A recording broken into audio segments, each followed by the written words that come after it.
jadi tempel saja di dalam lemari. Setiap saya lihat itu, saya bilang saya harus belajar, saya harus gapai ini. Dan setiap malam saya selalu belajar dengan teman-teman saya. Satu angkatan saya itu saya dan teman-teman itu berjaku untuk saling belajar. Ada yang kalau dia paham bahasa Inggris, dia akan mengajar bahasa Inggris. Itu yang tadi saya bilang juga bahwa teman itu sangat berpengaruh. Eh, Dia yang pintar bahasa Inggris, ajari kami yang berkekurangan dalam bahasa Inggris. Yang bisa matematika, mengajar untuk membantu bisa matematika. Yang bisa berbahasa Indonesia, bisa mengerti bagaimana tata bahasa Indonesia, dia mengajar caranya berbahasa Indonesia. Dan kita juga harus paham bilang, oh saya kurang di sini, cari teman. Kalau misalnya kamu merasa kayak kamu lebih enjoy dengan teman, tapi kalau kamu merasa enjoy dengan guru, ya silakan sama guru. Uh, Kemudian, dan sedikit fun fact, sekolah saya dan teman-teman saya itu 98% lulus di PTN yang mereka inginkan semua. Dan saya lanjut lagi ke cerita saya. Waktu itu saya kan bulan puasa ya, waktu itu tanggal 28 Maret membuka pengumuman. Saya sudah bilang eh, ke teman-teman, bilang saya ini sudah tidak lulus pasti, saya bilang begitu. Terus teman-teman saya bilang eh, jangan sampai kamu lulus karena bulan puasa, dan selalu saya lantunkan dalam doa. Hairil juga tadi bilang kan, bilang doa itu juga sangat penting.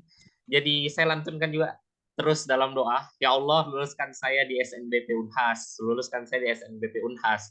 Dan waktu itu saya kembali ke asrama dengan pontang-panting seperti sudah tidak ada harapan lagi. Saya juga melihat teman-teman saya yang dapat eligible itu juga sudah terbujur kaku di gazebo itu, di gazebo sekolah. Dan saya masuk ke asrama, saya ternyata melihat itu di asrama semua orang berkumpul di satu laptop, dan di laptop itu terbuka tempat pengumuman, dan tinggal kami yang eligible itu duduk di kursi dan kasih masuk saja nomor peserta dan pengumuman.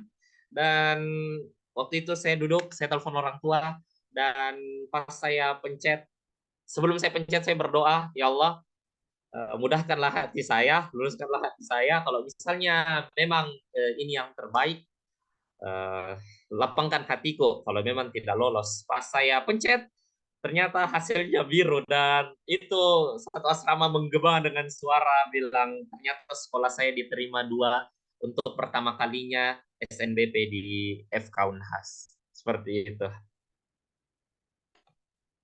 Wow, aku merinding loh ngedengernya teman-teman kayak apalagi aku juga inget pasti teman-teman kayak di sini kayak misalnya Noel, Raffi, Rahmat dan juga Haira pas ngebuka deg-degan banget. Apalagi yang memang ditemenin sama kedua orang tuanya. Kebetulan kalau aku kemarin tuh aku lihat ditemenin sama kembaranku dan ditemenin sama mamaku. Kalau Noel kalau nggak salah ditemenin sama mamahnya ini ya. Iya, jadi teman-teman ini tips banget nih, tips banget. Kalau misalnya emang pengen membuka sebuah pengumuman, biasanya tuh kalian harus berdoa dulu, kayak Rahmat tadi. Ya Allah, tolong mudahkanlah, tolong lapangkanlah. Karena sebenarnya kalau misalnya kita ikhlas pun, insya Allah juga dimudahkan gitu. Keren banget sih Rahmat, thank you ya. Next kita ke Noel nih. Mungkin Noel ingin nih menceritakan kayak journey-nya, yaitu ya, fun fact juga Noel merupakan salah satu yang siswa paling berprestasi di 26 ya teman-teman. Kayak Noel tuh ikut organisasi ataupun bahkan kegiatan yang memang bagus banget kayak parlemen remaja, duta genre gitu. Jadi mungkin Noel pengen nge-sharing pengalamannya nih. Oke, silahkan tuh. Oke, udah di-spill duluan nih sama Kenisha. Oke, aku mau mulai pakai suatu quotes. Bermimpilah setinggi langit, sehingga ketika kamu terjatuh, kamu masih terjatuh di antara bintang-bintang.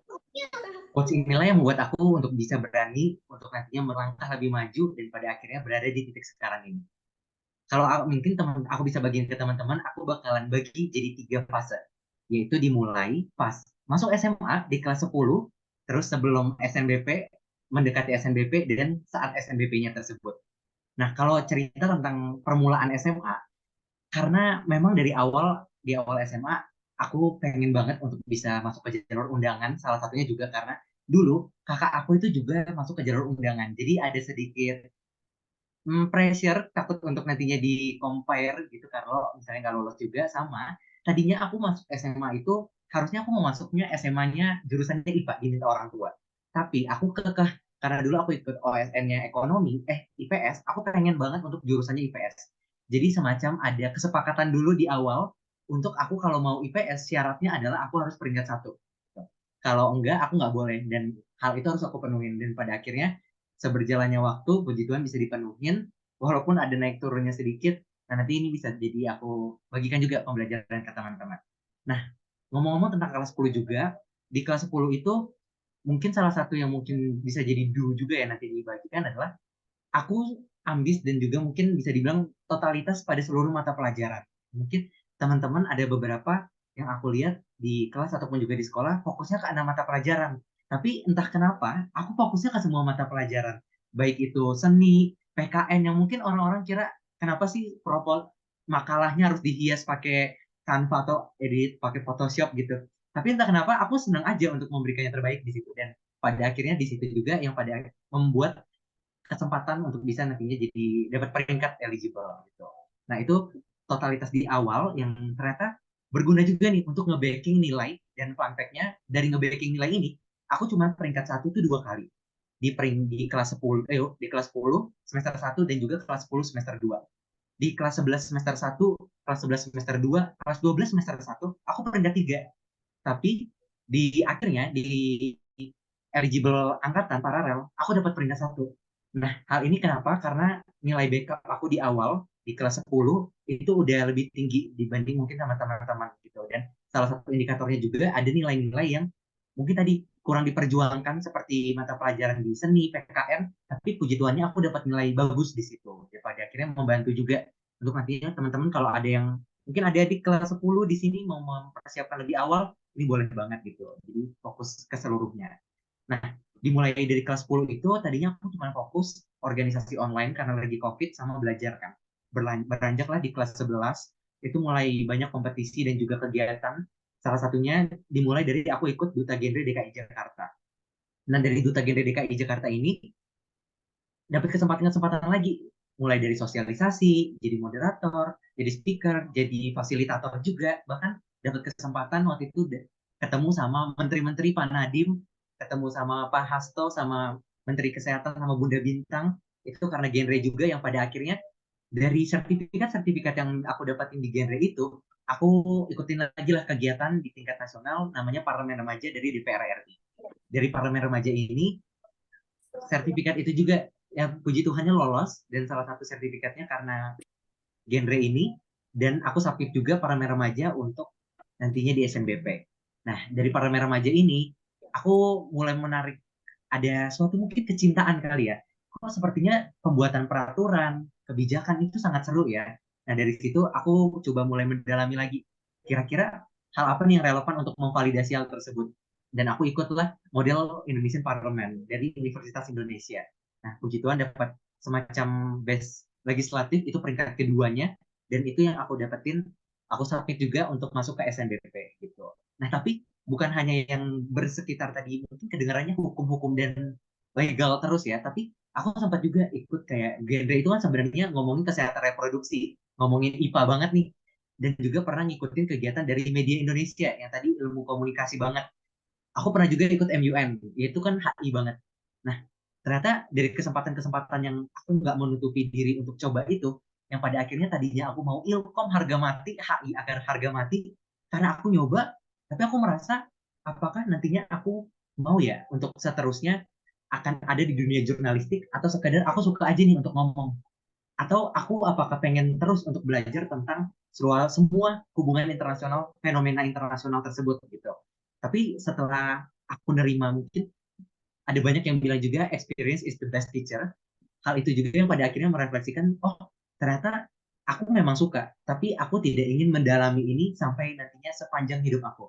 Nah, tapi pada akhirnya juga itulah yang membuat tadinya di Hamin 1 bulan aku berubah pikiran gitu.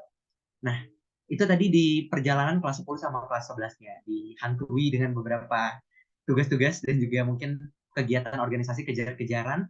Nah, sampai di kelas 12 semester 1, itu sebenarnya aku masih membangkang banget nih. dibilang nggak boleh kegiatan, di semester 2 juga nggak boleh kegiatan sama sekali, tapi aku ambil kepanitiaan sama lomba gitu.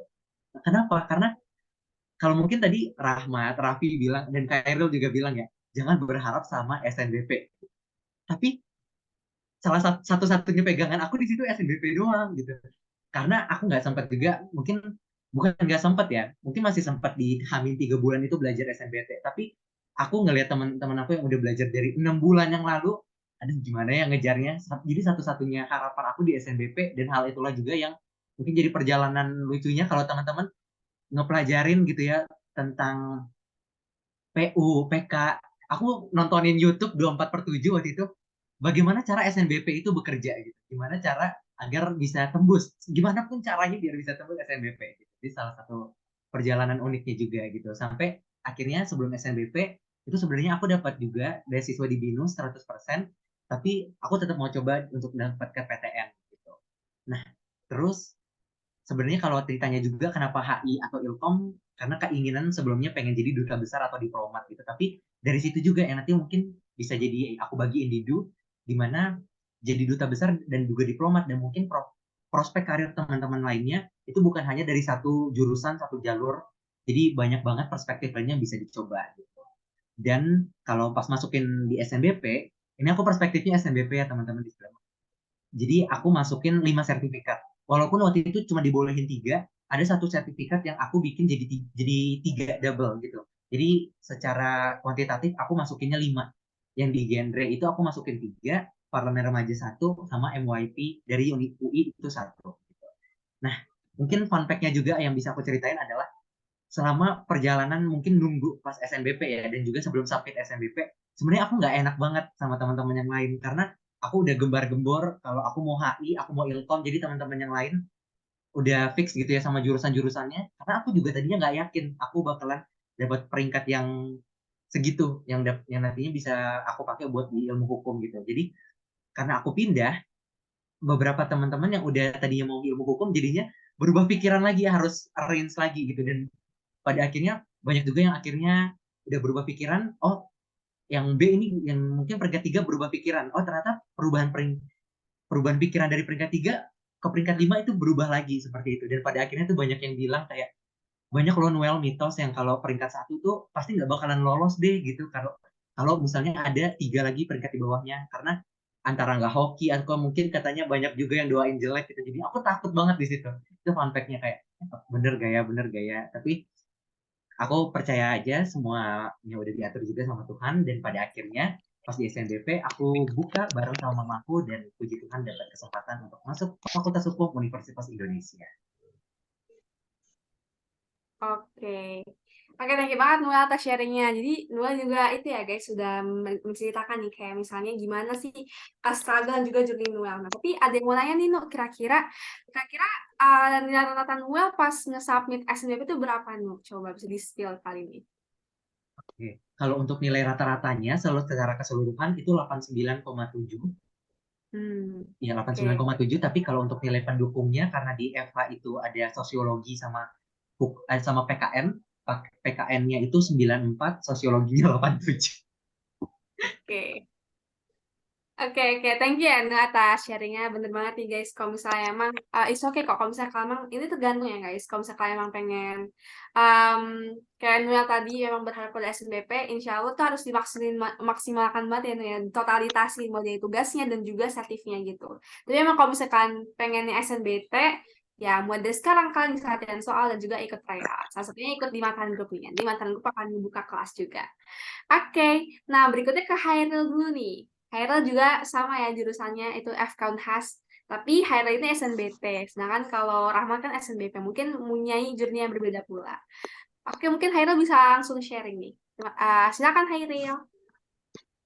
Oke, teman-teman sekalian, jadi mungkin untuk cerita saya ini agak lebih privat, maksudnya lebih ke kisah pribadi saya yang benar-benar pribadi, bagaimana saya berjuang untuk mendapatkan FK di Universitas Hasanuddin.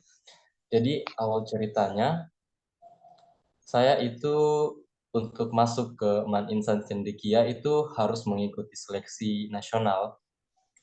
Awalnya saya tidak ingin ke sekolah itu karena jauh dari tempat tinggal saya dan itu berasrama. Tapi setelah dipaksa, diberi dorongan tekanan dari SMP, akhirnya saya memberanikan diri dan akhirnya dinyatakan lolos.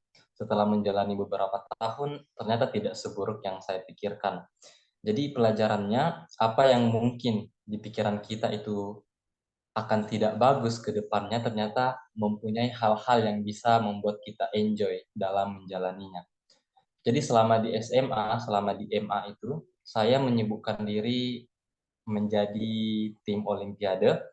Fun fact-nya, saya itu anggota termuda yang diterima di tim Olimpiade Biologi Insan Cendekia Kendari. Dan hampir 5 semester dari semester 1 kelas 10 hingga semester 1 kelas 12, itu saya tidak pernah masuk kelas. Fun fact-nya, saya sibuk di laboratorium karantina hanya untuk belajar satu mata pelajaran. Jadi mungkin beda sama Noel tadi yang fokus ke semua pelajaran, saya itu cuma fokus ke satu pelajaran, full belajar biologi. Jadi untuk eligible SNBP saya sudah tidak berharap sama sekali. Karena memang saya cuma fokus ke satu pelajaran. Sebuah surprise terjadi pada saat semester 2. Tiba-tiba saya dinyatakan eligible. Karena sebelumnya belum pernah berpikir akan lulus SNBP, saya asal pilih. Saya asal pilih di PTN dan saya tidak mempertimbangkan hal-hal lain. Intinya saya harus ikut SNBP karena memang kewajiban, kalau tidak diambil akan ada sanksi ke sekolah. Jadi saya pilih itu di UB Brawijaya, sama pilihan kedua itu di Universitas Haluoleo di Kendari, Sulawesi Tenggara. Pada saat itu saya eligible urutan ke-9 dan mungkin ya karena memang rendah, akhirnya saya dinyatakan tidak lolos. Jadi mulai dari situ saya mulai menyicil UTBK belajar tiap hari, belajar banyak setiap hari, dan akhirnya menjelang UTBK itu saya burn out. Jadi hikmahnya itu tidak perlu belajar banyak setiap hari. Tidak apa-apa belajar sedikit, yang penting konsisten. Misal satu hari belajar setengah materi, besoknya dilanjutkan ke setengahnya lagi. Jadi tidak usah hektik. Di Twitter itu banyak di manifest Twitter, itu saya lihat banyak sekali orang-orang yang hektik tentang UTBK. Jadi UTBK tidak semenakutkan itu, asalkan kita belajar dengan konsisten. Tidak usah ikut FOMO paniknya.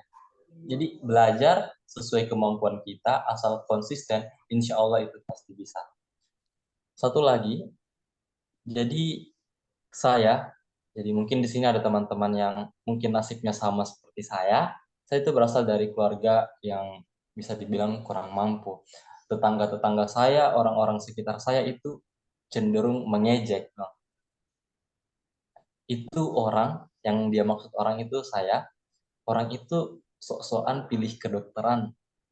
Dia egois, tidak memikirkan kondisi keluarganya. Tapi ya lihat, saya buktikan sekarang saya ada di FK Unhas, FK terbaik di universitas di Indonesia Timur. Jadi stop percaya, stop dengarkan kata orang di sekitar kita. Fokus pada tujuan kita sendiri, belajar tanpa memikirkan orang lain. Satu lagi, di awal tahun pertama saya mencoba seleksi PTN, itu motivasi saya masih lengkap. Motivasi dari orang tua, motivasi eksternal dari orang tua dan orang-orang terdekat, dan motivasi dari diri saya sendiri. Namun, sayangnya di percobaan kedua, saya dapat musibah, ibu saya berpulang untuk selama-lamanya, dan di saat itu semangat saya tiba-tiba turun, drop-drop-dropnya. Seperti bukan lagi kembali ke nol, kembali ke minus 100.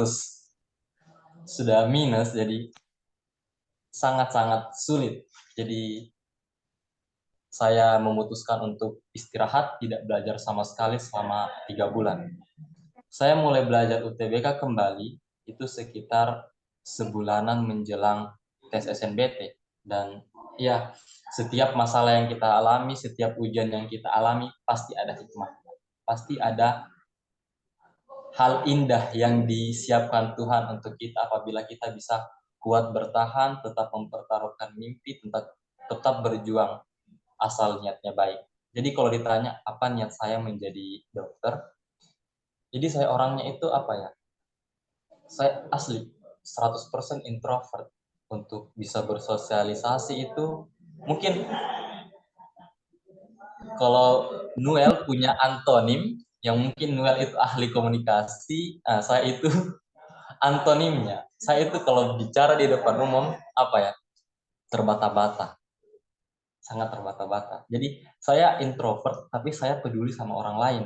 Dan menurut saya dokter itu adalah pekerjaan yang sesuai dengan saya. Jadi visi hidup saya itu bukan hanya tentang uang. Jadi misal suatu saat saya dikirim untuk mengabdi di pedalaman, oke, saya akan terima karena memang tujuan saya bukan uang, tujuan saya untuk bisa membantu orang lain yang membutuhkan. Jadi mungkin itu saja dari saya. Intinya tetap konsisten, jangan paksakan diri, tetap belajar walaupun belajar sedikit, namun konsisten setiap hari. Yang kedua, stop pikirkan kata orang lain. Stop ikut FOMO dengan kehektikan terutama di media sosial. Ada yang manifest yang saya ikuti dulunya itu manifest yang sangat-sangat produktif, sangat-sangat bermanfaat. Tapi beberapa waktu belakangan itu dijadikan arena untuk hektik, untuk bikin panik. Jadi tidak usah. Kalau perlu stop buka-buka manifest yang tidak berguna. Lalu yang ketiga, yakin masalah itu pasti ada hikmahnya. Setiap kesedihan, setiap hal-hal yang membuat kalian down pasti ada balasannya. Pasti akan ada balasan-balasan indah di akhirnya. Akan ada cahaya di ujung jalan yang gelap gulita. Yang keempat, berdoa, bangun motivasi internal. Jadi motivasi internal itu lebih kuat daripada motivasi eksternal. Jangan andalkan dorongan-dorongan dari teman. Tanamkan motivasi internal, tanamkan motivasi dari dalam hati kalian sendiri. BTW untuk skor saya, tahun pertama itu rendah, 588, dan tahun kedua hampir 700, dan syukurnya bisa lolos di FK. Oke, terima kasih. Oke, thank you Haira. Tadi, sorry Haira, aku pengen tanya nih, skor OTW kamu dapat berapa nih Haira untuk tembus FK Unhas? 693. Yang tertinggi itu di literasi bahasa Inggris 765-an. Yang terendah di kenalan matematika ya, karena memang saya punya kelemahan di hal-hal yang berhubungan dengan kuantitatif sekitar 500-an. Oke. Oke, sama nih Haira, aku juga PM ku 500-an, tapi emang didongkrak dengan PUK sih. Oke, terima kasih teman-teman. Nah, sekarang giliran aku nih teman-teman untuk menceritakan kayak journey-ku untuk terima di FH Mungkin teman-teman di sini ada juga yang pengen UGM, ada yang pengen jadi bagian dari Gamada tahun 2024, ikut selebrasi. Jadi aku pengen cerita aja sih sedikit, karena kan aku pernah mention juga kalau aku punya kembaran. Dan alhamdulillah kemarin aku tuh keterima di SNBP teman-teman. Nah, saat SNBP pun aku tuh bukanya bareng, tapi teman-teman tahu gak, punya aku merah dan punya beliau ini biru. Nah, tapi pada saat itu justru yang sedih itu bukan aku tapi beliau, karena si kembarku itu bilang dia tuh kalau misalnya kembar itu pasti dia punya signal sendiri gitu. Kalau misalnya emang salah satunya dia senang tapi kembaran itu sedih, berarti dia akan kebawa gitu suasananya. Nah, itu terjadi juga pada saat tanggal 28 Maret kemarin, di mana kami tuh berdua nangis gitu. Bukannya memang kalau misalnya keterima SNBP itu emang harusnya senang, tapi beda dengan Kenan. Kenan itu nama kembaranku. Dia menyemangati aku kalau misalnya aku itu bisa bangkit gitu dari SNBP. Karena jujur kata hati terbesarku tahun ini tuh nggak keterima SNBP, tapi alhamdulillah aku diganti yang lebih baik, yaitu keterima di SNBP. Nah, gimana sih cara aku gitu ya untuk menghandle semua kecemasan dan juga mungkin stres. Kalau misalnya Hairan tadi pernah bilang, yaitu ada juga emang trending gitu di Twitter. Kayak misalnya ikut format-format Twitter seperti itu, dan juga mungkin bisa ngeganggu gitu fokusan kita dalam belajar. Nah, jadi setelah aku telak di SNBP, aku langsung netapin, oh iya aku pengen keterima di jurusan hukum. Nah, pada saat itu aku cari kayak misalnya em, aku harus cari kayak misalnya kayak passing grade FH itu apa, dan juga aku cari nih kayak misalnya FH yang memang bisa menunjang potensiku gitu. Nah, aku nemuin dua pilihan itu FHUI dan juga FHUGM. Tapi karena emang aku pengen bareng dengan kembaranku, aku memilih FHUGM di pilihan pertama SNBT. Nah, terus setelah itu setelah aku memang memutuskan FHUGM, aku langsung belajar gitu. Nah, teman-teman aku punya tips nih teman-teman, kayak misalnya pas di junior kan aku belajar gitu ya SNBP. Nah, pas hari pertama kalau nggak salah itu tanggal berapa ya, 8 Mei kalau nggak salah, 8 Mei itu hari pertama UTBK, udah banyak banget kayak seliweran kayak spoiler soal-soal, dan mungkin itu emang ada yang sama juga. Tapi percaya teman-teman, setiap soal UTBK itu didesain berbeda gitu. Kalau misalnya emang kalian buka spoiler, jangan, mungkin bisa dilihatin, tapi jangan terlalu dipikirin, karena itu bisa ngeganggu kefokusan kalian dalam belajar gitu. Mungkin ada yang bilang susah, ada yang bilang gampang, percaya aja dengan kemampuan kalian gitu ya. Mungkin kalau misalnya menurut orang lain susah, belum tentu menurut kalian susah juga, begitu pula dengan sebaliknya. Jadi jangan kekecoh, fokus aja dalam diri kalian sendiri gitu, untuk mempersiapkan UTBK. Nah, untuk journeyku sendiri, karena udah mempersiapkan itu ya kurang lebih 3 bulan setelah ditolak SNBP, akhirnya aku pun keterima nih di SNBT gitu kan, FVUGM, dan alhamdulillah skorku itu 680 dengan skor tertinggi itu di PU 730 gitu. Nah, aku pengen pesan aja sih ke kalian, kalau misalnya emang ketika kalian bangkit gitu ya, jatuh, kalau misalnya emang kalian nggak eligible ataupun mungkin belum rezeki di SNBP, it's okay. Kalau misalnya kalian sedih, tapi pesan dari aku, sedih itu jangan terlalu berlarut gitu. Kalau misalnya kalian sedih, it's okay. Itu memang perasaan kalian untuk sedih, tapi jangan terlalu berlama-lama dan jangan terlalu menyakiti diri kalian sendiri. Kalian juga bisa harus bangkit dan juga percaya dalam diri kalian sendiri. Terus juga tips dari aku, kalau misalnya berdoa tuh harus yakin gitu. Kalau misalkan kan kita adalah makhluk ya teman-teman, makhluk yang memang membutuhkan keajaiban Tuhan gitu. Memang sebesar apapun usaha kita, pasti ada jalur langitnya gitu. Nah, maka dari itu jangan sungkan dan juga jangan ragu untuk berdoa, karena sejatinya kalau misalkan kalian yakin, kalian bisa gitu untuk melaksanakannya gitu. Terus kata Kak Hairul juga, semangat teman-teman, tetap konsisten dan juga ikhtiar. Nah, bener banget nih. Nah, itu dia jurnal dari kami. Nah, next ini akan ada tips juga nih teman-teman, yaitu kayak misalnya apa sih yang memang dilakuin gitu. Kita harus ngelakuin ini nih, kayak misalnya tips and tricks, do this. Nah, mungkin ini agak 100% cocok dengan kalian semua, tapi bisa dijadiin referensi ya teman-teman. Nah, aku bisa mulai dari Kak Raffi dulu nih. Halo Kak Raffi, mungkin Raffi bisa sharing nih Ya, untuk tips. ya lo juga ya, makasih. Ya, yang Oke. aku sampaikan sebelumnya, kalau tips aku yang pertama ya jangan berharap SNBP banget. Kalau yang kedua itu juga kalau TO mendingan lihat ranking daripada lihat nilainya. Kalau tips lainnya sih, kalau tips lainnya sih mungkin cari cara belajar kalian sendiri sih kayak gimana. Jadi emang kalau belajarnya sendiri, setiap orang itu beda-beda. Kalau aku sendiri sih, kalau misalnya belajar itu sukanya sendiri. Jadi nggak sama temen. Nah, cuman kalau ada soal yang nggak bisa, baru aku nanya temen. Cuman lewat chat gitu. Biasanya lewat chat. Kalau aku belajarnya kayak gitu. Jadi belajar sendiri, terus kalau nggak bisa, nanya temennya lewat chat.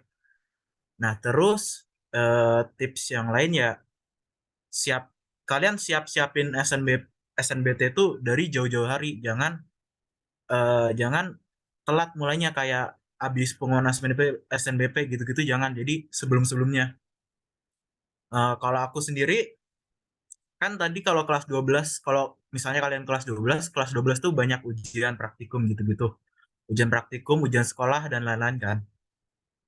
Nah, kalau aku sendiri sih ujian-ujian kayak gitu, ujian praktikum belajarnya seadanya aja, dikit aja. Terus kayak ujian sekolah ya seadanya aja. Jadi kayak pas kelas 12 aku sering ujiannya itu nggak begitu, apalagi semester 2 ya. Kalau semester 1 mungkin masih, semester 2-nya benar-benar udah nggak fokus sama sekolah banget gitu. Karena kan kalau semester 1 itu kelas 12 masih masuk tuh, masih masuk ke raport overall. Tapi kalau semester 6 kan nggak. Nah, jadi dari situ. Jadi kalian belajarnya dari jauh-jauh hari, terus eh ya jauh hari. Terus kalau kalian mau ngikutin kayak aku sih, kalau aku nggak begitu fokus pas 12, nggak begitu fokus sekolahnya, aku udah fokus TBK. Oh ya, satu lagi, kalian kalau TO itu kalian TO kalau aku saranin maksimal seminggu 3 kali atau 2 kali lah, 2 kali atau 3 kali maksimal, paling maksimal. Jangan lebih dari itu dalam seminggu. Kenapa? Karena kalau kebanyakan TO, lama-lama kalian TO-TO yang kalian kerjain jadinya makin nggak maksimal. Kalian kan pengen nilai kalian maksimal. Nah, jadi TO kalian dikit aja, tapi kalian kerjanya maksimal. Nah, pas nggak TO, ya kalian belajar dari buku TBK gitu-gitu, atau aplikasi atau ILAS gitu-gitu. Nah, itu aja dari aku sih. Oke, thank you banget nih Kak Raffi. Nah, tadi Raffi juga bingung ya guys, kalau misalnya TO itu penting ya. Jadi kalau misalnya kalian memang pengen masuk PNSMBT, bisa banget mulai cerita TO dari sekarang. Tapi aku pengen tanya nih, menurut Raffi sendiri kira-kira bagusnya kita langsung gas TO atau kita dalam materi dulu nih? Gimana Raff? Mungkin ada tips dari Raffi. Oh, kalau di SMA aku sih langsung TO itu langsung ada sekolah juga nyediain TO langsung. Jadi ya mau belajar nggak belajar udah TO langsung sih kalau sekolahku ya. Cuman kalau misalnya enggak sih, mungkin kalian ya belajar-belajar dikit dulu, terus baru TO. Terus kalian kalau TO-nya misalnya jelek, itu jangan jangan jadi kayak apa sih, overthinking gitu, karena TO itu fluktuatif. Jadi misalnya kalian pas ini tinggi, bisa jadi nextnya rendah banget, bisa jadi habis itu tinggi lagi. Itu TO itu biasanya fluktuatif gitu. Jadi ya belajar belajar seadanya, belajar apa tuh, boleh belajar dulu, cuman ya terus jangan, nilai itu jangan terlalu apa tuh, jangan terlalu fokus ke nilai banget gitu loh. Kalian kalau udah habis TO ya udah, jangan jangan dipikirin banget, itu kan sebagai perbaikan kalian aja. Nah, itu aja sih. Oke, oke, thank you Raffi. Jadi kita walaupun TO juga itu ya, jangan terlalu pandangannya, tapi mending akan evaluasi nih, kayak misalnya kalian salah di mana gitu, biar jadi pembelajaran ke depannya. Oke, terima kasih Raffi. Next kita akan lanjut ke Kak Rahmat. Mungkin Rahmat bisa nge-sharing nih kayak tips and tricksnya, terutama di SNBP itu seperti apa gitu. Mungkin Rahmat bisa langsung. Oke, terima kasih Kay. Kembali ke Oke. Rahmat lagi nih teman-teman. Jadi apa do things that should I do? Apa yang harusnya saya lakukan, kita lakukan, tips dan triknya. Jadi saya sudah menghimpun beberapa tips dan trik. Itu yang pertama, kalau misalnya nanti kan ini SNBP berkaitan sekali dengan bagaimana nilai di dalam kelas itu menunjang, nilai di sekolah menunjang untuk melanjutkan ke tes SNBP. Jadi harus dicari dulu bagaimana keterampilan belajarmu secepat mungkin dan motivasi belajarmu itu apa. Jadi seperti ini, sama seperti tadi yang dibilang sama Raffi bahwa cara belajarnya adalah dengan menyendiri, belajar sendiri. Terus apa motivasi belajar saya? Apa keterampilan belajar saya? Harusnya saya berbuat apa supaya saya bisa lulus di SNBP ke depannya atau SNBT ke depannya. Di dalam kelas, saya memperhatikan diri saya sendiri atau saya tanya teman saya sendiri. Kayak misalnya, kira-kira apa kira-kira apa keterampilan belajarku? Apa kira-kira uh, metode belajar yang cocok buat diriku? Kayak misalnya, contohnya seperti saya tipe orang yang bisa paham, cepat paham kalau misalnya belajar bersama teman, bertolak belakang sama Raffi yang harus belajar sendiri. Saya harus belajar dengan teman saya karena teman juga itu sebagai motivasi. Tadi saya sudah bilang bahwa harus ada motivasi belajar. Motivasi belajar di sini juga harus bersifat yang masuk akal ya. So misalnya kalau misalnya motivasi yang masuk akal itu seperti saya ingin masuk ke universitas A, saya mau masuk ke universitas A, tapi lewat jalur SNBP, tapi Gimana kayak kurang kurang belajarmu di situ gitu. Kayak kayak motivasimu itu tidak sesuai dengan apa yang seharusnya kamu gapai. Mungkin saya kurang bisa memberikan contohnya, mohon maaf. Terus yang kedua berikutnya itu adalah ikuti lomba dan perbanyak sertifikat. Untuk masuk ke jalur SNBP tentu pasti perlu ada sertifikat. Tidak perlu-perlu amat, cuman alangkah baiknya jika ada sertifikat yang dimasukkan dalam tes, bukan tes, dalam seleksi berbasis prestasi. Terus tadi banyak yang bertanya di kolom komentar bahwa sertifikat yang jenis apa yang bisa dimasukkan ke dalam SNBP. Sebenarnya seluruh jenis sertifikat itu bisa dimasukkan dalam SNBP. Tapi yang jadi permasalahan di sini apakah sertifikatnya berpengaruh atau tidak. Jadi bisa atau tidaknya itu semua sertifikat bisa, tapi berpengaruh atau tidaknya itu disitulah yang perlu diperhatikan. Contoh misalnya, saya ingin masuk ke Fakultas Kedokteran, tapi sertifikat yang saya masukkan itu adalah sertifikat, misalnya sertifikat lomba menang memancing misalnya, tidak relate dengan kedokteran. Atau misalnya kamu mau masuk Fakultas Teknik, enggak, jangan di teknik, misalnya mau misalnya mau masuk ke apa ya, satu jurusan A, sementara sertifikatmu itu berkaitan sama jurusan B. Jadi kita harus perlu lihai dalam mencari sertifikat dan mencari lomba-lomba yang berkaitan sama jurusan yang kedepannya akan kita pilih, seperti itu. Kemudian tadi ada yang tanya bilang apakah sertifikat SMP bisa? Ya, seperti yang saya bilang tadi bisa, tapi sebaiknya sertifikat yang SMA saja yang dimasukkan, seperti itu. Kemudian memanfaatkan kesempatan sebaik mungkin dan jangan tunggu untuk kesempatan yang kedua. Tadi seperti yang dibilang Noel bahwa dia cukup berharap kepada SNBP. Memang ada baiknya untuk berharap juga kepada SNBP, yaitu kita jangan tunggu ada kesempatan kedua, jangan tunggu harus SNBT, jangan tunggu bilang, oh saya pilih-pilih saja deh di SNBP. Manfaatkan itu SNBP, karena kalau kita lulus SNBP, setelah SNBP itu kelulusan SNBP, kita bisa gunakan sebagai waktu untuk bagaimana diri kita diperbaiki oleh diri kita sendiri. Jadi misalnya saya sudah lulus SNBP, saya punya waktu sekitar 4 hingga 5 bulan, dalam tanda kutip libur, 4 sampai 5 bulan libur tanpa belajar, terserah kita mau buat apa.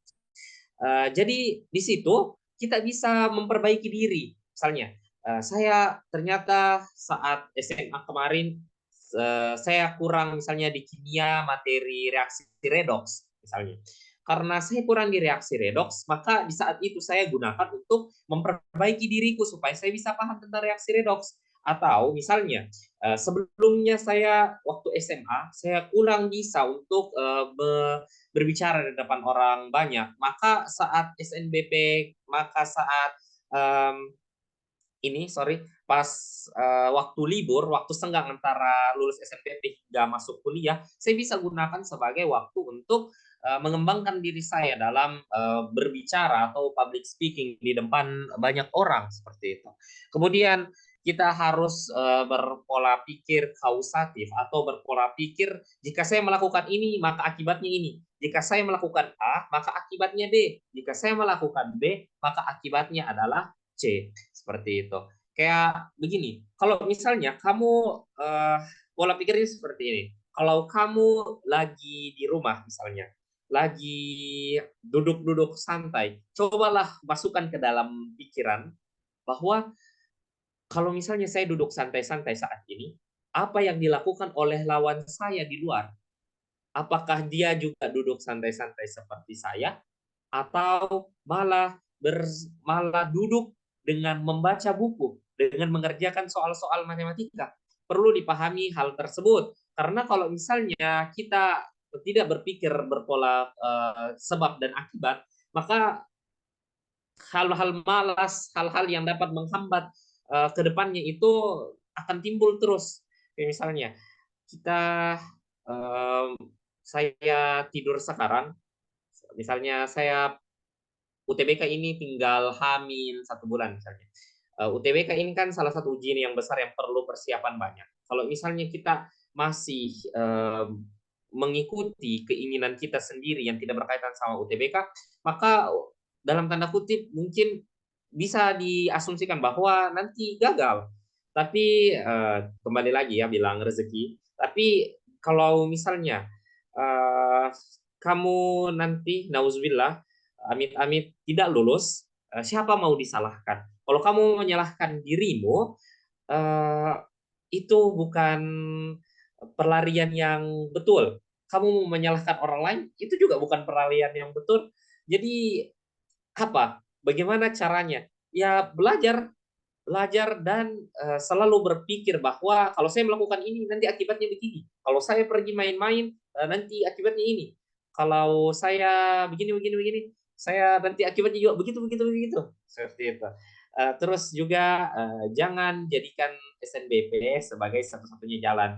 Jadi selain kita harus berpikir juga bahwa SNBP itu bukan satu-satunya jalan. Saya punya teman bahwa dia terlalu mengidolakan SNBP sehingga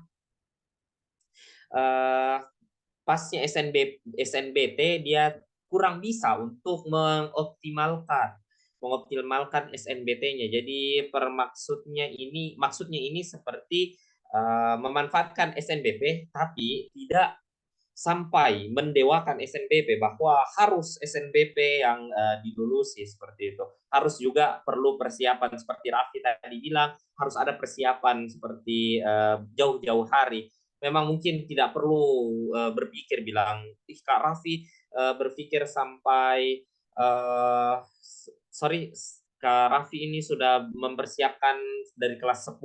Mungkin bagi teman-teman yang mungkin baru mempersiapkan dari mungkin Hamin 6 bulan misalnya atau Hamin 3 bulan atau bahkan Hamin 1 bulan, it's okay karena ada teman saya juga yang mempersiapkan itu Hamin 2 minggu dan ternyata dia lolos juga SNBT seperti itu.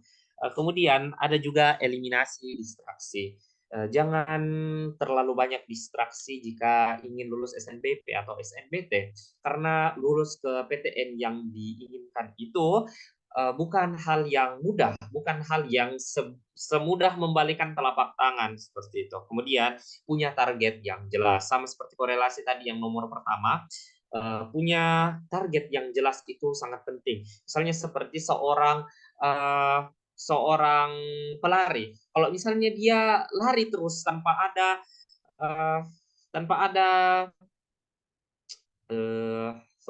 kalau misalnya seorang pelari berlari tanpa ada jarak yang dia tentukan, dia akan lari terus, nanti ujung-ujungnya akan capek. Maka capek saya sudah capek lari terus, tidak ada target. Kalau misalnya kamu punya target, saya lari 1 kilo, saya lari 1 kilometer, maka setelah 1 kilometer, oke, saya sudah capai itu, saya sudah mencapai target yang apa yang saya inginkan. Kemudian buat lagi target yang baru, misalnya kemudian saya lari 2 kilo misalnya, larilah 2 kilo sampai kalau sudah didapat, oke, berarti saya sudah mampu mencapai lari 2 kilo. Apa korelasinya dengan SNBT? Misalnya kamu kerja soal penalaran matematika hari ini kamu bilang ke dirimu bahwa saya tidak boleh tidur dulu sebelum saya selesaikan 10 soal penalaran matematika. Maka itu target, oke, saya harus kerja soal 10 soal. Kamu kerjakan, kalau sudah selesai, oke, pas. Kalau sudah selesai, boleh tidur sebagai self rewardmu seperti itu. Kemudian ada lagi yang namanya 4% rules. Ini adalah 4% rules ini ada orang yang menyatakan bahwa kalau kita mau membuat diri kita lebih tinggi dari hari yang kemarin, maka kita perlu meningkatkan kesusahan dari hal tersebut 4% di atasnya. Kalau kalian bertanya bilang 4% itu sebagaimana, dikira-kirakan saja. Kayak misalnya hari ini saya mengerjakan tadi seperti itu, tadi 7 nomor soal PM, maka besoknya saya harus kerjakan 8 nomor seperti itu. Kemudian ini yang paling penting itu apresiasi diri. Banyak teman-teman, bahkan diri saya sendiri, ada yang self reward. Kalau misalnya sudah kalian capai sesuatu, biar itu sesuai dengan ekspektasimu atau tidak sesuai dengan ekspektasimu, apresiasi dirimu. Jangan sampai seperti kalau misalnya kamu misalnya ikut lomba A untuk SNBP misalnya, kamu ingin ikut lomba OSN atau lomba-lomba kampus atau lomba-lomba tingkat kabupaten, lomba Kap Bupati misalnya. Dan kamu sudah belajar setengah mati, tapi kamu tidak lulus misalnya, atau tidak juara, atau jadi runner up, cuma juara 2 misalnya, atau cuma jadi juara harapan. Kayak it's okay, tidak usah berpikir bahwa ini semua sudah berakhir begitu. Atau mungkin banyak teman-teman yang di sini tadi saya dengar sama nasibnya seperti Hairil yang perlu banyak percobaan untuk masuk ke fakultas atau prodi yang dia impikan. It's okay. Seperti apresiasi dirimu bahwa kamu sudah berjalan sejauh ini, kamu sudah berusaha sejauh ini. Ini saatnya untuk apresiasi dirimu bahwa kamu you have do the good job. Kayak kamu sudah lakukan perkara yang bagus, kamu sudah lakukan hal-hal yang ini seharusnya seperti mungkin ini tidak akan terjadi di saya yang sebelumnya seperti itu. Jadi apresiasi dirimu sebaik mungkin, walaupun itu bukan hal yang kalian impikan di akhirnya seperti itu.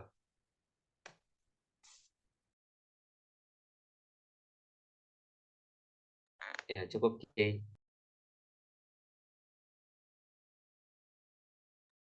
Oke, Rahmat, terima kasih banyak. Nah, sekarang kita akan berlanjut ke Noel nih. Nah, Noel akan ada set sendiri nih, guys, untuk do and this-nya, do this-nya. Silakan, Noel, waktu dan tempat dipersilahkan. Oke, terima kasih banyak lagi atas kesempatannya. Oke, nah yang pertama sebelum aku share screen, aku mau ngejawab dulu, ada tadi satu pertanyaan sama mungkin memberi perspektif baru ya dari tadi yang disebutkan Rahmat terkait dengan apakah sertifikatnya harus relevan atau tidak gitu. Tadi ada pertanyaan juga. Nah, kalau menurut aku dan juga ada beberapa universitas yang mengatakan ini rektornya, apakah pada akhirnya suaraku gema nggak ya? Aman. Oh, oke, aman. Nah, apakah sertifikatnya ini harus relevan? Sebenarnya kalau bisa, apabila relevan itu akan semakin mendukung. Tapi kalau teman-teman punya yang nggak relevan, tapi ternyata hal itu masih bisa untuk dilombakan, atau mungkin ada UKM yang berkorelasi juga dengan lomba tersebut di universitas maupun juga di fakultas atau jurusan tersebut, itu masih jadi salah satu penunjang juga. Misalnya, aku tadinya punya sertifikat renang. Ini misalnya aku nggak bisa renang. Ini aku punya sertifikat renang, tapi aku mau masuk fakultas hukum. Apakah relevan? Kan sebenarnya tidak ya. Tapi di universitas itu ada juga namanya Olimpiade Pekan Kreativitas Mahasiswa ataupun juga ada namanya PIMNAS gitu. Pekan Ilmiah Mahasiswa dan semacamnya. Nah, mungkin nggak relevan ya ketika dimasukin ke fakultas hukum, tapi teman-teman nantinya bisa dijadiin delegasi dari universitas tersebut untuk dapetin kemenangan yang dilombain Puspresnas tersebut. Nah, secara nggak langsung universitas juga bakalan dapat namanya kan, dapat prestasi tersebut untuk meningkatkan namanya tersebut. Jadi kalau misalnya juga, jadi salah satu indikatornya itu kalau mungkin nggak relevan, bisa dilihat apakah punya korelasi dengan UKM yang ada di kampus tersebut atau tidak. Gitu. Jadi apakah mungkin ada UKM nyanyi, UKM itu semacam ekskul. Kalau ada mungkin ekskul nyanyi, terus ada juga mungkin ekskul main catur, dan teman-teman berprestasi di situ, nggak apa-apa masukin aja. Tapi kalau misalnya ada lain yang relevan dan juga sama tingginya, itu bisa dipertimbangkan juga lebih jauh. Terus dilihat juga misalnya teman-teman di sini bisa iptek gitu, teknologi, tapi mau masuknya komunikasi. Mungkin lebih cocoknya itu ke Fasilkom. Tapi di universitas itu ada namanya lomba Satria Data yang ngomongin tentang teknologi dan juga inovasi. Nah, di situ teman-teman nanti bisa dilombain dan menurut aku nggak apa-apa untuk tetap masukin dan itu menunjang juga gitu. Nah, tadi itu terkait dengan sertifikat. Nah, sekarang sebelum masuk ke bagaimana caranya masuk kuliah, pasti kita juga mikir gimana caranya nentuin kuliahnya apa dan jurusannya apa. Seperti kayak tadi aku sempat beralih juga dari hati aku Ilkom dan HI banget, beralih ke Fakultas Hukum, itu gimana caranya, aku mau sharing juga dan mungkin bisa jadi perspektif baru nih bagi teman-teman yang masih gundah gitu. Oke, aku izin untuk share screen. Oke, kira-kira udah kelihatan nggak? Sudah nunggu aman. Oke, nah karena aku tipe yang nggak bisa spontan, kalau apapun ada di pikiran aku, terus tiba-tiba aku ngomong sendiri itu maka pikiran aku tuh bakalan penuh, nggak bakalan selesai masalahnya. Jadi bakalan tambah rumet, malah burnout dan udah deh tidur aja gitu. Jadi salah satu cara aku adalah aku pakai matriks. Nah untuk nentuin kuliahnya ini, aku buat matriksnya itu yang pertama berdasarkan dengan diri aku sendiri terlebih dahulu, terus nanti baru aku lanjutin ke peminatannya, kira-kira kenapa sih aku mau jurusan tersebut, terus ke peluangnya gitu. Jadi aku nggak egois, nggak cuman mentingin oh harus jurusan tersebut aja, tapi aku juga mempertimbangkan kenapa sih aku mau jurusan tersebut atau apa jurusan yang sebenarnya aku mau. Gitu. Cara nentuinnya aku nanya ke diri aku, apa sih sebenarnya yang aku suka, apa yang aku bisa, apa yang ingin aku pelajari, apa yang ingin aku ingin jadi apa nanti di masa depan, aku juga ingin nantinya dibayar sebagai orang yang bagaimana. Terus di masa depan itu akan bagaimana prospeknya. Nah, di sini aku urutin, terus setelah aku urutin, kemarin itu aku buat semacam interseksinya. Kira-kira hal-hal mana nih yang punya relevansi. Nah, ternyata di situ ilmu komunikasi emang jadi pilihan yang paling kuat dari pertanyaan-pertanyaan tersebut. Terus hubungan internasional, manajemen kebijakan publik, sama hukum, ilmu ekonomi, dan sistem informasi. Gitu. Karena ternyata di masa depan teknologi itu sangat gencar. Nah, tapi setelah aku mendalami lagi berdasarkan jurusan-jurusan yang udah ada di kesimpulan tersebut, kira-kira kalau aku masuk ke jurusan tersebut, aku akan mempelajari apa aja, dan ketika aku mempelajari itu, aku sebenarnya pengen nggak, apa yang pengen pelajaran yang pengen aku perhatiin, dan juga apa yang nggak pengen. Nah, hal ini penting banget. Walaupun aku udah buat kayak gini, ternyata ini nggak cukup detail nih teman-teman. Teman-teman kalau mau lebih detailnya lagi, itu ngelihat di seluruh SKS atau mungkin mata pelajaran yang akan dipelajarin dan coba minta ke kakak kelas yang relevan mata pelajaran, buku, tugas, catatan, dan ternyata kenapa hal ini menurut aku nggak cukup komplit, karena ketika aku masuk fakultas hukum, ada yang namanya filsafat hukum, yang ternyata aku nggak terlalu relevan nih. Aku mau pertanyakan untuk apa aku belajar ini gitu. Karena aku pengennya ambil hukum internasional publik yang mungkin masih baru bisa di semester 5 gitu. Nah, jadi teman-teman bisa juga mempertimbangkan hal tersebut biar kegambar kayak tadi kausalitas yang bisa terjadi gitu. Terus setelah ngelihat juga oh ternyata relevansi dalam diri, refleksi diri, terus dikorelasikan juga dengan apa yang disediakan jurusan, dilihat juga lebih realistis kira-kira peluangnya tuh bagaimana. Nah, setelah aku final kemarin itu yang paling pertama tetap ada ilmu komunikasi atau sains komunikasi namanya kalau di tempat lain. Nah, yang kedua itu ada administrasi dan juga bisnis. Terus yang ketiga itu hukum. Nah, tapi setelah aku urutin, ternyata ilmu komunikasi itu aku cuman punya nilai sosiologi itu 87 di akhir. Dan bahkan rata-ratanya cuma 85. Nah, kalau aku masukin di bisnis, aku dapat nilainya itu ekonomi 93-an. Tapi kalau aku masukin di hukum, aku dapat nilainya 94. Aku punya nilai 94. Gitu. Terus aku korelasiin lagi deh dengan prestasi dan juga alumni. Kira-kira gimana alumni yang ada di sana dan bagaimana peluang bisa lebih masuknya juga. Dan setelah ketiga hal tersebut, ternyata ilmu hukum yang paling mendukung secara prospek di masa depan aku masih bisa jadi diplomat untuk nantinya ngambil hukum internasional publik. Terus nanti ternyata peluang lolosnya juga lebih besar karena di setiap tahun alumni aku selalu ada 7 tahun berturut-turut untuk masuk ke FHUI dan peringkatnya juga sama. Terus nilainya juga mendukung serta refleksi ke diri aku sebagai orang yang generalis tadi gitu. Sama peringkat sekolah itu menurut aku juga cukup relevan. Dan mempertimbangkan juga tadi kalau peluangnya peluang internal, ini peluangnya peluang eksternal. Gimana sih Kak keketatan UNIF itu juga memberikan kesempatan bagi kita untuk bisa masuk gitu. Salah satu yang bikin aku nggak mau HIUI juga pada akhirnya, karena cuma 12 orang gitu. Sepelit itu HIUI. Sementara hukum UI 160 orang.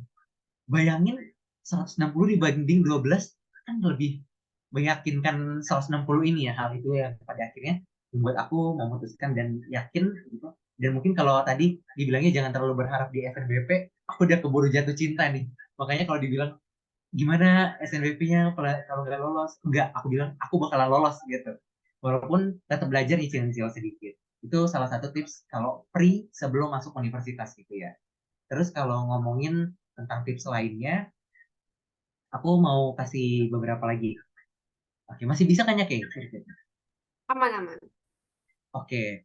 Nah, yang kedua ini adalah kalau mungkin teman-teman mau di SNBP ini udah disampaikan untuk bisa, apalagi sekarang nggak ada peminatan IPA IPS, bisa untuk maksimal di seluruh aspek. Dan juga jangan lupa teman-teman, karena sekarang kurikulum merdeka, mata subjek bukan apa namanya, mata pelajaran yang diambil itu juga bisa yang relevan. Karena yang aku lihat ada teman atau mungkin adik kelas aku di kelas 10 dia ngambilnya itu mata pelajaran yang peminatannya dia maunya kimia sama fisika, pokoknya seluruhnya IPA. Tapi pada akhirnya di kelas 11 dia mulai mau masuk ke FEB, ke ekonomi dan bisnis, yang pada akhirnya pas di SNBP itu menjadi pertanyaan apakah nilainya itu masih bisa digunakan atau enggak. Nah, hal yang kayak gitu juga.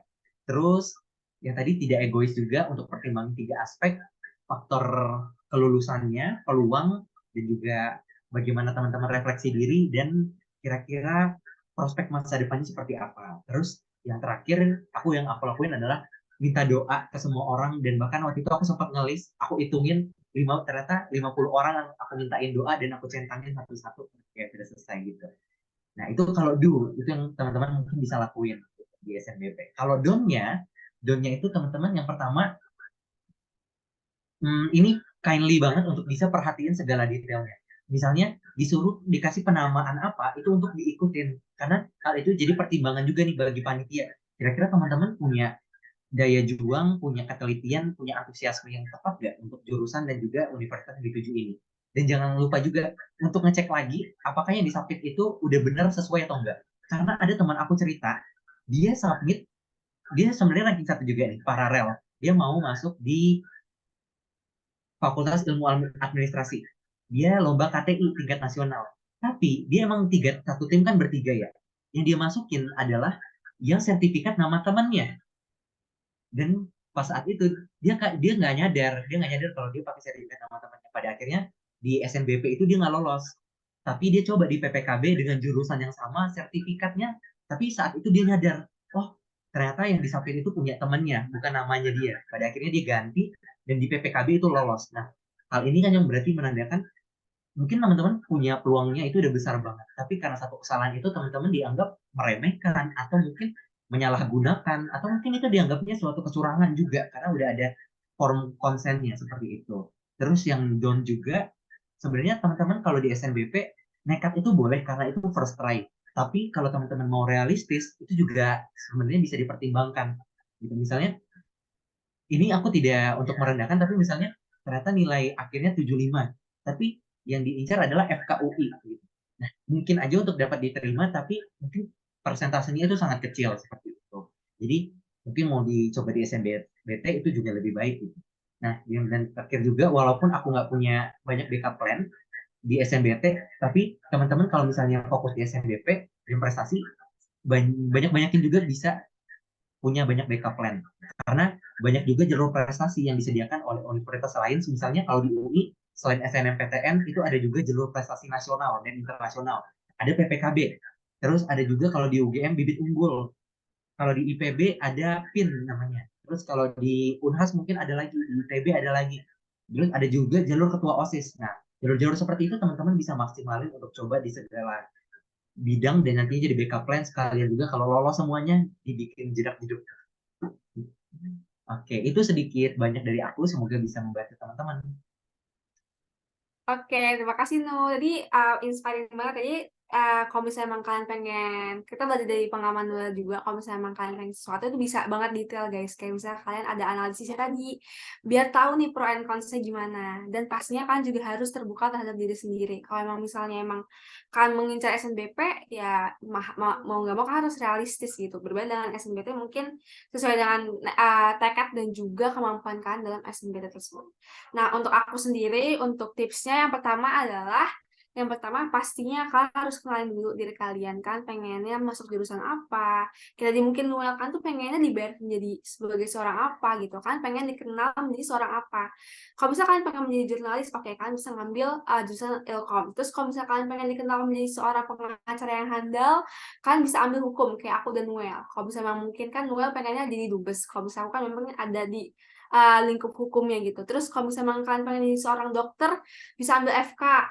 Pengen misalnya pinter nih dalam hal-hal robotika ataupun komputasi, bisa masuk STAY. Nah, ataupun hal-hal lain. Nah, yang pertama adalah kalian harus tahu, kenalin dulu tuh apa yang pengen kalian mau, apa yang pengen kalian capai, dan minat kalian tuh apa.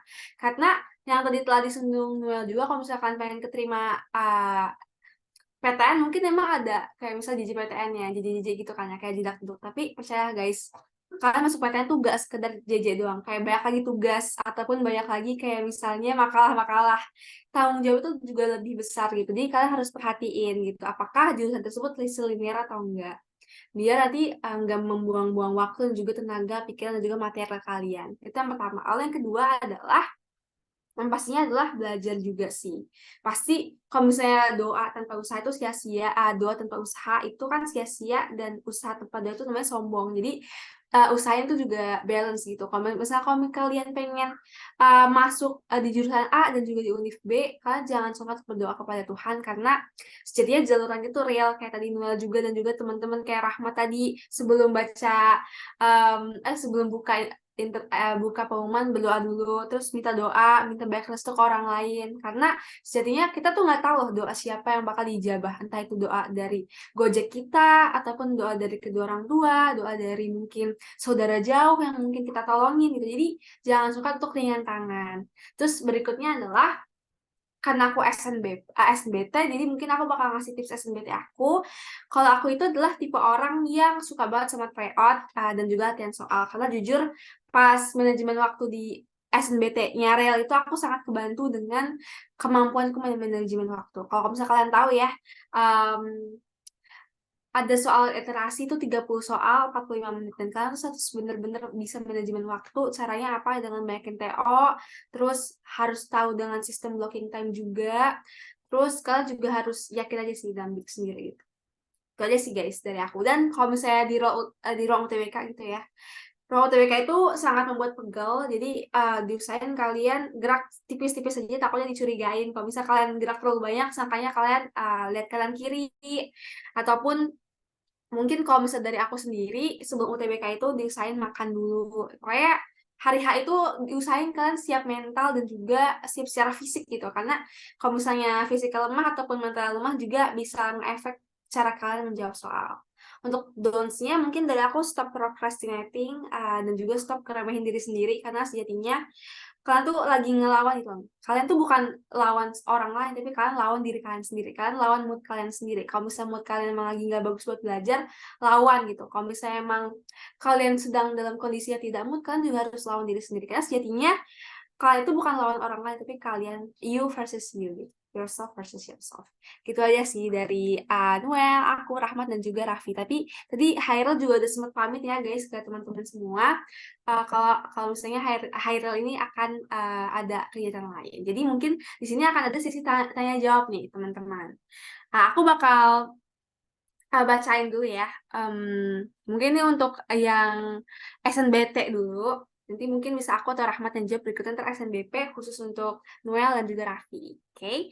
Nah, aku pengen baca ini guys, yaitu wait. Nah, oke. Untuk SNBT sendiri mungkin ada referensi kah untuk entah itu buku ataupun TO yang mungkin bisa sejatinya bisa ngedongkrak ataupun ngebantu kita nih, Rahmat dan juga aku dalam dalam menyelesaikan tugas. Mungkin menyelesaikan soal. Mungkin dari Rahmat dulu nih. Mungkin Rahmat ada kayak sorry, Hairil tuh SNBP. Jadi aku ya, ini aku ya, karena kan kalian SNBP semua. Sorry. Jadi untuk aku sendiri, jujur aku tuh waktu SNBT, aku tuh menggunakan TO MIPI guys. Kalau misalnya kalian tahu MIPI itu paham MiFi, aku sering TO di MIPI dan juga bukunya sendiri aku pakai Wangsit. Tapi teman-teman, aku tuh agak aneh. Kalau misalnya aku menggunakan buku, aku jadi ngantuk. Jadi aku diusahain tuh nonton video YouTube. Kayak misalnya aku kotar-kotar sendiri. Biasanya tuh ada channel YouTube sendiri kayak Privat Alfaiz ataupun channel-channel lain yang relevan dengan UTBK. Jadi kalian tuh harus tahu metode belajar kalian itu seperti apa.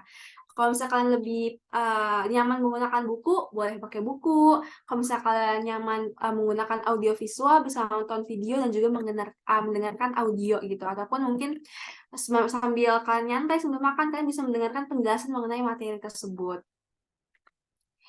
Nah, untuk SNBT sendiri emang ada biaya pendaftarannya. Kalau nggak salah tuh aku daftar 150 atau 250, aku lupa.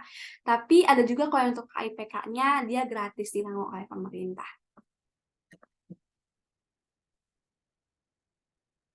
Lalu, Nih, aku mau ini dong. ya boleh, silakan. Oke.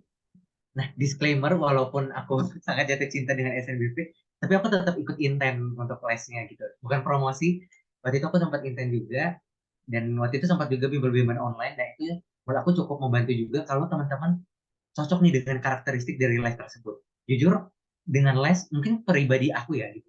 Aku kurang cocok malah untuk ke les gitu, karena di situ malah lebih banyak bagi aku distraksinya dan juga mungkin cara penyampaian gurunya terkadang kurang terlalu relevan dengan apa yang dibutuhkan.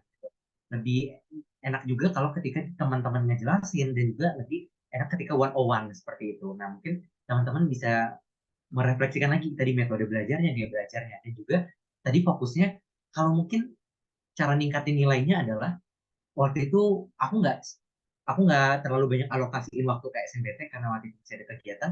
Tapi yang aku lakuin adalah karena keterbatasan waktu tersebut, aku nggak fokus kepada soal-soal yang mungkin aku udah pernah kuasain sebelumnya. Tapi aku merefleksikan lagi, ternyata soal-soal yang selama tryout ini aku nggak pernah bener dan nggak pernah cepat dalam pengerjaannya. Nah, hal tersebut yang pada akhirnya menjadi refleksi juga kira-kira, dan ini menjadi suatu mungkin unpopular opinion juga ya. Kalau mungkin ketika aku mungkin dapat kesempatan SNBT, mungkin aku bakalan ngambil soal yang cenderung susah gitu. Karena waktu itu sempat ada juga konspirasinya, ada beberapa orang yang kayak buat matriksnya gitu. Dan ngelihat kalau misalnya ada 3 orang nih. Yang pertama dia benernya 8, tapi ternyata soalnya itu kecil-kecil semua nih skornya. Tapi sementara ada yang benernya 4, 5, tapi ternyata skornya besar-besar semua. Nah, ternyata yang skornya 5 ini lebih masuk daripada yang skornya betul di 8 gitu karena skornya lebih besar. Mungkin itu jadi salah satu hal yang dapat aku atau mungkin teman-teman lakukan juga ya. Tapi pertimbangkan juga jangan kalau benar-benar nggak bisa itu namanya kan nembak ya, bukan ragu lagi gitu. Oke. Oke, thank you atas sharingnya. Nah, tapi ada yang mau tanya nih guys seputar SNBP gitu kan. Karena kan Nula dari 26, Raffi dari 8, terus juga Rahmat dari MAN. Nah, kira-kira ada yang mau tanya nih guys. Apakah ranking sekolah itu berpengaruh itu teman-teman kayak dalam SNBP? Mungkin mulai dari Noel, Raffi ataupun Rahmat bisa sharing mungkin dari teman-teman kalian sendiri. Apakah memang ada gitu loh orang yang memang tidak dari apa namanya SM yang memiliki reputasi yang kurang, tapi tetap bisa masuk SNBP gitu. Mungkin bisa di-share dulu dari Raffi mungkin. Silakan Raffi. Oke, jadi kalau apa tadi pertanyaannya? Kalau rank berpengaruh ya ke SNBP? Ya, apakah rank sekolah itu sangat berpengaruh terhadap kelulusan SNBP? Rank sekolah atau rank paralel di sekolah? Rank sekolah sendiri secara Oh, kalau nasional. rank sekolah. Ibu Oke, sekolah berdasarkan jadi kalau setahu aku ya SNBP ini dulu aku diajarinnya itu ada beberapa komponen. Nah, salah satu komponennya itu adalah alumni sekolah. Jadi seberapa banyak alumni yang alumni sekolah kalian pada tahun sebelumnya yang SNBP pada jurusan itu. Misalnya kalau di sekolah saya tahun lalu di STR itu yang masuk lewat SNBP itu ada 5 orang. Nah, jadi kalau dari situ kan kelihatan tuh. Jadi kalian nanti misal alumni kalian ada 3 orang yang ke sini. Nah, kalian misalnya mau ke jurusan itu, kalian tinggal lihat di sekolah kalian sendiri, rank paralel sekolah kalian, itu kalian masuk top 3 besar nggak dalam jurusan itu di sekolah kalian? Kalau nggak masuk itu lumayan susah. Cuman kalau kalian masuk itu kemungkinan lebih besarnya aman.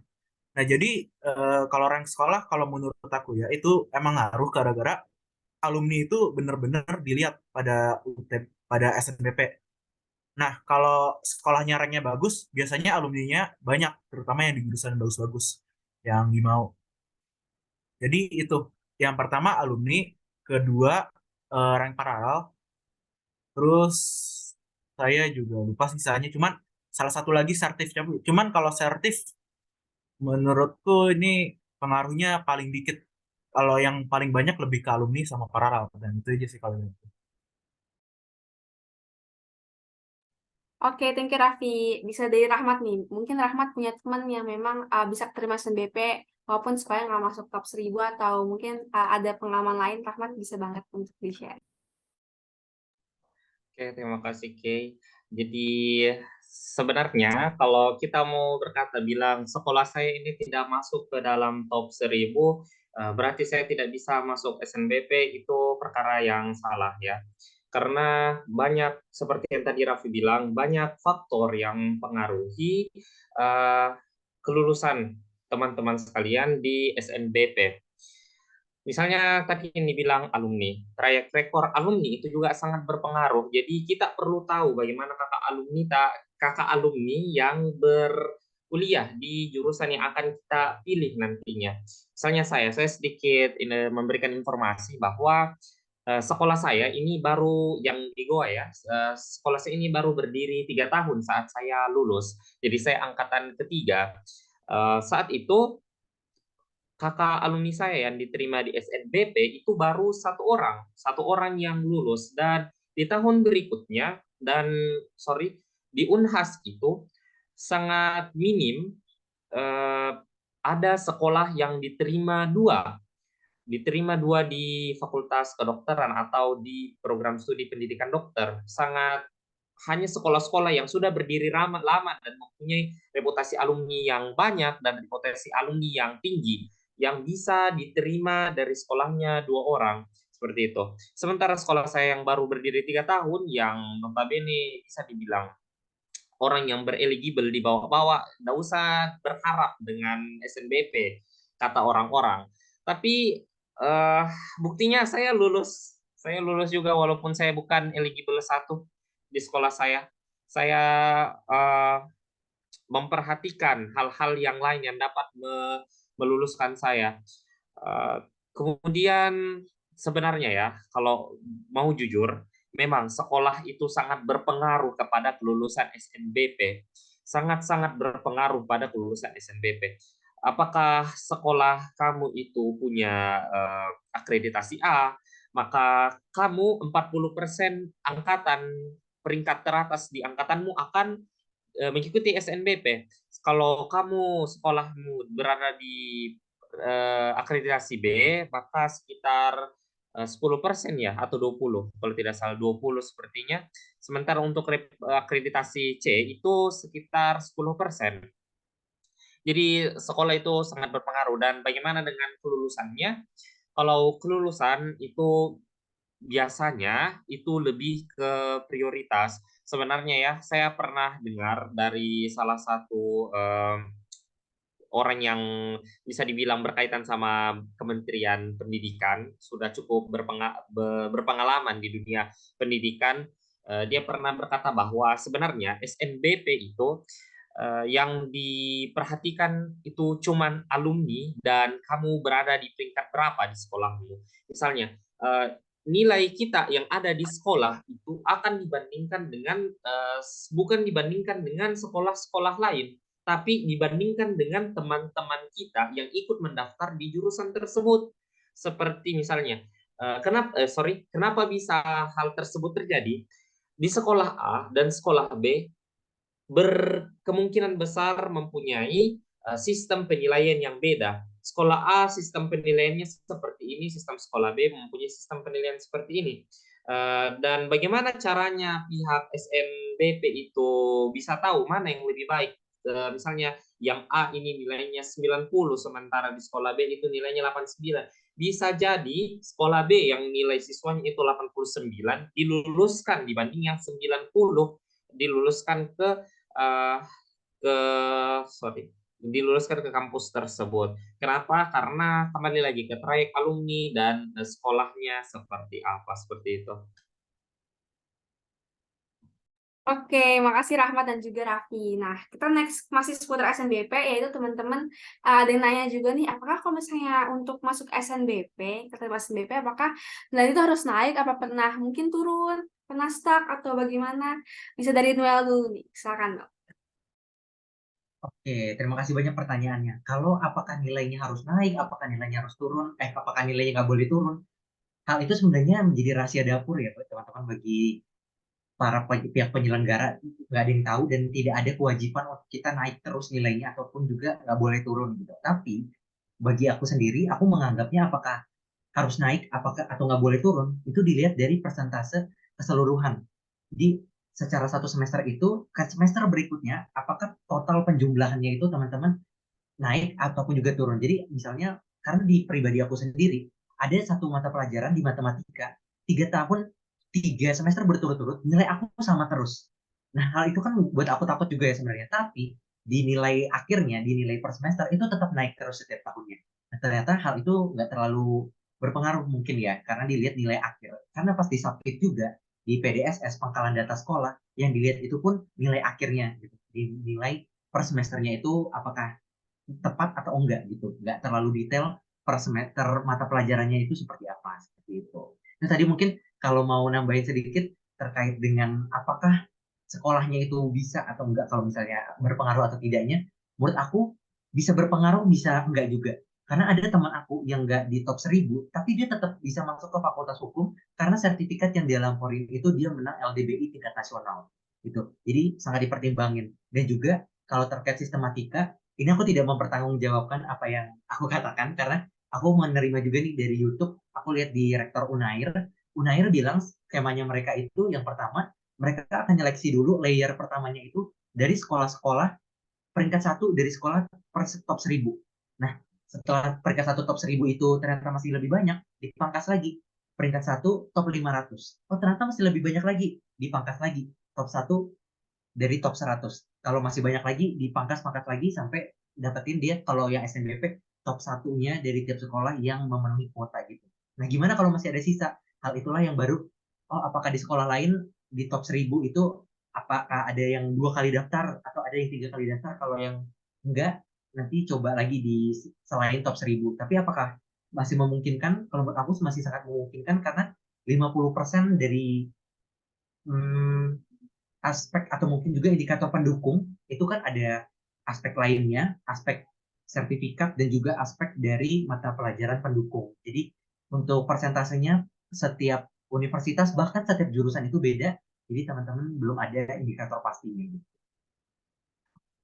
Oke, thank you banget, No. Nah, ada lagi nih guys pertanyaan, tapi ini lebih kayak SNBT ya. Jadi mungkin aku bisa jawab kayak sebelum SNBT itu harus dipersiapin apa? Apakah mental, persiapan fisik, atau persiapan mengenai materi. Jadi aku membagi menjadi 3 prioritas guys. Kalau misalnya emang beberapa hari kayak H-3, H-2, H-1 itu kayak yang pertama yang penting adalah pasti mental. Karena dengan mental yang baik tuh juga bisa mempengaruhi gimana mood kalian dan juga kemampuan kalian dalam um, mengerjakan soal gitu. Terus yang saran kedua adalah jangan sampai tumbang, kayak literally jangan sampai tumbang ketika kalian pengen UTBK. Usahain jiwa dan raga kalian tuh sehat. Dan yang terakhir banget, pastinya latihan soal dari jauh-jauh hari biar pas UTBK tuh nggak shock gitu. Nah, mungkin ada pertanyaan lagi nih Kak untuk yang lebih ke SNBT dan juga SNBP sih, yaitu pertanyaannya adalah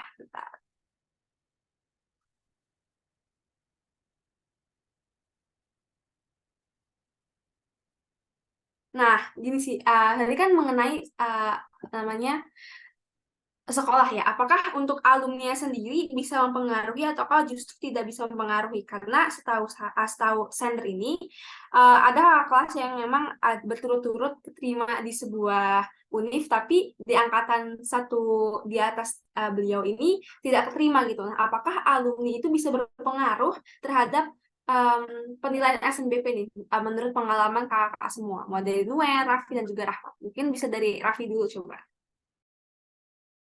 Ya, pertanyaan bisa diulang tadi apa? SNBP? Itu gimana sih kayak misalnya peran alumni gitu Kak. Karena Sender sendiri yaitu pengirim ada pengalaman, ada alumni berturut-turut, tapi ketika tahun di atas dia ini nggak keterima. Apakah emang ada faktor-faktor atau mungkin pengalaman dari kakak-kakak semua nih untuk mengalami hal demikian gitu? SNBT atau SNBP tadi? SNBP. SNBP, SNBP. Oh, alumni ya tadi. eh ya, jadi ya eh, yang saya katain tadi ya emang alumni ya ngaruh banget sih. Cuman kata si Nual juga ada yang nggak top 1000 ya alumni ngaruh. Ada yang nggak top 1000 cuman bisa walaupun nggak top 1000 itu nggak ada alumni ya emang bisa sih. Cuman yang kata Anwar tadi dia kan lombanya LBDI ya apa tuh LBDI pokoknya yang nasional itu tingkat tingkat lomba yang dia menangin tuh udah tinggi banget jadinya makanya bisa keterima di universitas terkait. Cuman kalau misalnya medalnya kalian kurang tingkatnya kurang bagus, alumni itu bakal ngaruh banget. Jadi karena walau teman-teman saya aja, saya kan olimpiade matematika, itu teman-teman saya banyak kok yang ikut olimpiade matematika, beberapa medal juga, tapi mereka juga masukin sertifnya, cuman mereka tidak diterima juga. Nah, jadi ya alumni alumni ngaruh banget. Dan kata saya tadi, ulangin, SNBP itu banyak beruntungnya. Jadi kalian jangan terlalu berharap banget. Kalau misalnya nggak top 1000, terus juga sertifnya kurang bagus, ya kalian daf- tetap daftar, tetap lakuin sebisa kalian, masukin sertif apapun. Udah nggak usah mentingin apa itu alumni dan lain-lain. Pokoknya kalian daftar aja kalau SNBP-nya eligible, tapi kalian langsung fokus ke UTBK aja langsung. Jadi SNBP kalian nggak usah mikirin, karena kalau kalian mikirin lolos nggak lolos SNBP kan nggak pengaruh ke kelulusan SNBP kalian. Jadi mending kalian selama nunggu SNBP itu mending kalian belajar UTBK aja gitu. SNBP, SNBT kayak itu sih. Oke, makasih banyak nih. Nah, teman-teman, agak keras ini udah di penghujung acara.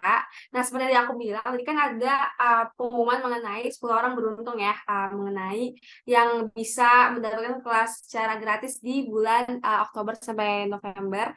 Nah, itu akan diumumkan pada saat besok pagi, guys, di Zoom dan di grup WA. Karena sekarang udah malam juga, pasti teman-teman pengen istirahat. Untuk sesi yang terakhir pastinya nanti kita tadi udah belajar tentang tips and tricks, do and don'ts, dan juga sisi Q&A gitu ya. Tapi sayangnya salah satu dari kami yaitu Haitla harus ada acara, but it's okay. Makasih juga nih teman-teman yang udah datang gitu. Nah, sebagai sesi akhir mungkin akan ada dokumentasi nih sebagai salah satu simbolis kalau misalnya kita semua sudah ada kegiatan pada malam hari ini. Mungkin teman-teman bisa langsung on cam dan juga memasang senyum terbaiknya dengan menggunakan virtual background-nya. Oke. Ini teman-teman bisa on cam, bisa on cam dulu. Oke, aku hitung ya teman-teman. Oke, supaya pasang senyum terbaiknya. Oke, 1, 2, 3. Halo, ya. Tuh, dah. Lagi. 1, 2, 1, 2, 3. Oke, aku ambil dulu guys. Lagi.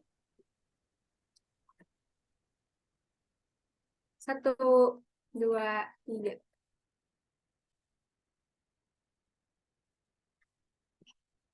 Oke, sekali lagi guys. Terakhir. Wait. 1,